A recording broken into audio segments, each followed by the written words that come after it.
Karen and Abner, it's called the Women in Military Service for America Memorial. It was dedicated back in 1997, but it wasn't until 17 years later that the South Plains Honor Flight finally got to make it a part of their journey. For two women on this trip, this was long overdue. For them, it brought peace that they needed and the recognition they had never received. I was in Thailand, and we supported the Vietnam from the base I was on. As far as my work was concerned, it was just general bedside nursing, which is what I love doing. World War II nurse Wilma Kuhn says she waited for what felt like a lifetime to begin serving her country. I had to wait until my 20th birthday when I was sworn in. The women were just really starting going into service at that time during World War II. Back then, women like these were a very rare breed in all branches of the military. But they say sometimes they felt like their recognition was even more scarce. Well, not many of them, but eventually they did.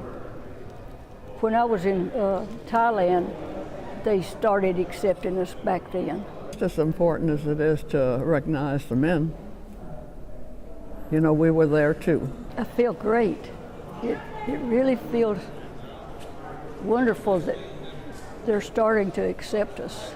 They say that being at this museum opened their eyes to see that during their time in service, they were never alone. Seeing things here that I hadn't known before, like these women that was in prisoners of war. It's beautiful. I'm surprised at the size of it. It's so large. On that day, October 2nd, their names were written in a database that documents every single woman who has served in active duty. And then we would do that. And so what I want to make sure is that the form I give you, you send us a picture if you've got one.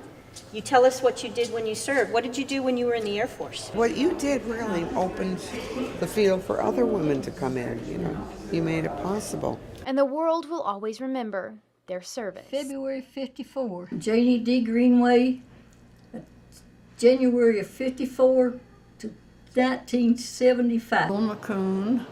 I was in the Hospital Corps in the Navy from 1943 to 1945. At that time, we did it out of patriotism.